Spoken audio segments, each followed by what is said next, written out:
အားလုံးပဲမင်္ဂလာပါဘောဘောဂရုကကြိုဆိုပါရစေဒီနေ့မှာတော့ကျွန်တော် free tip ပွဲလေးတွေကျွန်တော်လုပ်ပြီးသွားမယ်ပေါ့နော်အဲ့တော့ကျွန်တော်ဒီနေ့အာရှဇုံကမ္ဘာဖလားခြေစစ်ပွဲတွေကတော့ကျွန်တော်တို့တိတ်ပြီးတော့စိတ်ဝင်စားမှုမရှိတဲ့အတွက်ကျွန်တော်မလုပ်ပြီးတော့ဘူးအဲ့တော့ကျွန်တော်ဒီနေ့မှာfree tip ပွဲလေးတွေကျွန်တော်မပြောခင်ကျွန်တော်မနေ့တော့ကျွန်တော် BNB tip ထုတ်တယ်ပေါ့နော်ထုတ်တော့ကျွန်တော်ပေါ်တူဂီနဲ့ဂျာမန်ပွဲမှာကျွန်တော်ပေါ်တူဂီ body ပေးခဲ့တယ်ပေါ့နော်အဲဒီပေါ်တူဂီ body ကတော့ပေါ်တူဂီ 2-1 ဆိုတော့မနေ့တော့ကျွန်တော်ရဲ့ BNB တက်သိန်းနဲ့ရောင်းပွဲလေးတွေကတော့အဆင်ပြေခဲ့တယ်ပေါ့နော်ဒီနေ့လည်းကျွန်တော်သိန်းနဲ့ရောင်းပွဲထုတ်ထားတယ်အဲဒီပွဲကတော့ကျွန်တော် UEFA National League ပွဲဖြစ်တဲ့စပိန်နဲ့ပြင်သစ်ပွဲတွေကကျွန်တော်ထုတ်ထားပါတယ်အဲ့တော့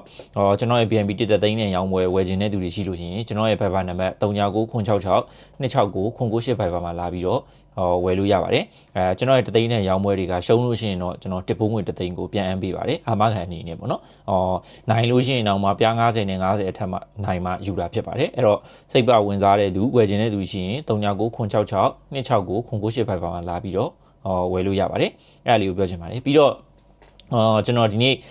ကျွန်တော် free tip ကျွန်တော်3ပွဲကျွန်တော်ရွေးပေးသွားမယ်ပေါ့နော်ကမ္ဘာဖလားခြေစစ်ပွဲတောင်အမေရိကဇုံတွေက3ပွဲကိုကျွန်တော်ရွေးပေးချင်ပါတယ်အဲ့ပွဲမှာကျွန်တော်တို့ပါရာဂွေးနဲ့ဥရုဂွေ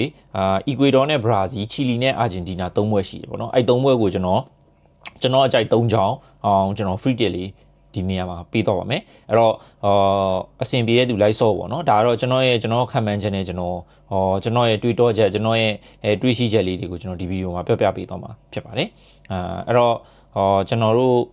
အီကွေဒေါနဲ့ဘရာဇီးပွဲလေးနဲ့ကျွန်တော်အရင်စလိုက်ပါမယ်အဲ့ပွဲမှာပေါက်ကြီးကဘရာဇီးက level 60ပေးတယ်ပေါ့နော်အီကွေဒေါကိုဂိုးမောင်းကြီးကတော့ 2D ပေးထားတယ်ဒီပွဲမှာအီကွေဒေါနဲ့ဘရာဇီးမှာအီကွေဒေါကအဆင့်2ရောက်နေတယ်ဘရာဇီးကအဆင့်4ရောက်နေတယ်ပေါ့နော်အဲ့တော့ဘရာဇီးကကျတော့ဒီပွဲမှာအန်ဆယ်လော့တီနဲ့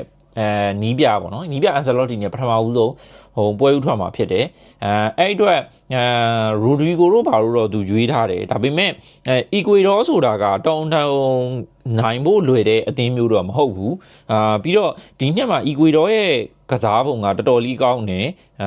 ပြီးတော့ကွင်းလယ်မှာလည်းကိုက်စီဒိုတို့ဘာလို့ပါတယ်ထင်တယ်ကိုက်စီဒိုဘာလို့အီကွေဒေါထင်တယ်အဲ့လိုမျိုးကစားသမားကောင်းတွေရှိတယ်ဘရာဇီးကလည်းအန်ဆယ်လော့တီရဲ့လက်အောက်မှာပြန်ပြီးကောင်းလာနိုင်တယ်ပေါ့နော်ဒါပေမဲ့ကျွန်တော်ကအန်ဆယ်လော့တီကိုဒီနှစ်မှာတိတ်ပြီးတော့သဘောမတူဘူးဘာဖြစ်လို့လဲဆိုတော့ရီယယ်မက်ဒရစ်မှာတော့မှသူအဆင်မပြေပဲထွက်သွားပြီးတော့ဘရာဇီးကိုရောက်သွားတာဖြစ်တဲ့အတွက်ပြီးတော့ပေးထားတဲ့ပေါက်ကြီး level 60ဆိုတာလေဘရာဇီးလိုအဆင့်တန်းမျိုးနဲ့ဆိုလို့ရှိရင်ပြော့တယ်လို့ပြောလို့ရတယ်အဝေးဝင်လည်းဖြစ်နေတယ်အဲဒါကြောင့်မို့ကျွန်တော်ကတော့ဒီပွဲမှာအီကွေဒေါကိုကျွန်တော်ပို့ပြီးကြိုက်တယ်ပေါ့နော်အဲ့တော့ကျွန်တော်ရဲ့ free tip တပွဲဒီပွဲကတော့အီကွေဒေါကိုကျွန်တော်ရွေးချင်ပါတယ်ပြီးတော့ဒုတိယပွဲပါရာဂွေးအီကွေဒေါကိုကျွန်တော်ရွေးချင်တယ်ပေါ့နော်ဒုတိယပွဲကကြတော့ပါရာဂွေးနဲ့ဥရုဂွေးပေါ့နော်ပါရာဂွေးကlevel 20ပြန်ပေးထားတယ်ပေါ့နော်ပါရာဂွေးက level 20ပြန်ပေးထားတယ်ကမ္ဘာအဆင့်48ရှိတဲ့ပါရာဂွေးအနေနဲ့ဥရုဂွေးအဆင့်73ပေါ့နော်ကမ္ဘာအဆင့်73ရှိတဲ့ပါရာဂွေးကိုlevel 20အထိပြန်ပေးထားတာဖြစ်တဲ့အတွက်ကျွန်တော်ကတော့ဒီပွဲမှာကျွန်တော်ပါရာဂွေးကြိုက်တယ်ဥရုဂွေးရဲ့အဝေးကွင်းခြေစမ်းကိုလည်းမကြိုက်ဘူးတိတ်ပြီးတော့အဲ့တော့ကျွန်တော်ကဒီပွဲမှာပါရာဂွေးအနေနဲ့အိမ်ဝင်းမှာရုံးကန်ပြီးတော့မရှုံးတော့ဘူးလို့တော့ကျွန်တော်ကတော့မြင်တယ်ပေါ့ဗျာအဲ့ဒါကြောင့်မလို့ကျွန်တော်ကတော့ဒီပွဲမှာပါရာဂွေးလေးကိုကြိုက်တယ်ပါရာဂွေးကိုရွေးချယ်ပြီးခြင်းတယ်ကျွန်တော်ရဲ့ free tip ကတော့နောက်တစ်ပွဲကတော့ပါရာဂွေး body ဖြစ်ပါတယ်အဲ့တော့9:30မနက်9:30မှာကန်မဲ့ချီလီနဲ့အာဂျင်တီနာပွဲဒီပွဲကနည်းနည်းလေးပြောစရာလေးတွေများတယ်အာဂျင်တီနာအနေနဲ့ 1+80 ပေးတယ်ချီလီလိုအသင်းမျိုးကိုချီလီကဒီနှစ်တောင်အမေရိကဇုံမှာအညံဆုံးအသင်းလို့တောင်ပြောလို့ရတယ်ဆန်ချက်တို့ဘာတို့ကိုအားကိုးနေရတယ်တော်တော်အဆင်မပြေတဲ့ချီလီရဲ့ကစားပုံတော်တော်လေးကိုညံပြင်းတဲ့ကစားပုံပေါ့နော်ဒါပေမဲ့ပြောစရာတစ်ခုရှိတာဘာကြောင့်ဒီပေါက်ကြီးအာဂျင်တီနာနိုင်လာနဲ့ 1+80 စားဆိုတဲ့ကြီးကိုဖွင့်ပေးထားလဲလို့ကျွန်တော်အမြင်ပြောရလို့ရှိရင်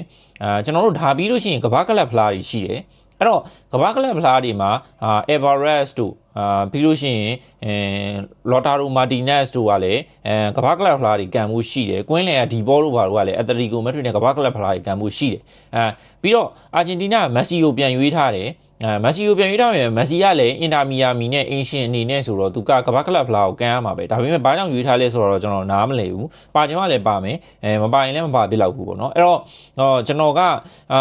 ချီလီနဲ့အာဂျင်တီးနားပွဲမှာကျွန်တော်ဘော်ဒီကိုလက်ဆောင်နေတယ်ဘာကြောင့်လက်ဆောင်နေလဲဆိုလို့ရှိရင်အရန်ကစားသမားတွေနဲ့ပွဲထွက်လာဖို့များတယ်ချီလီကိုအနိုင်ကန်နိုင်မလားဆိုတာလည်းမသိကြဘူး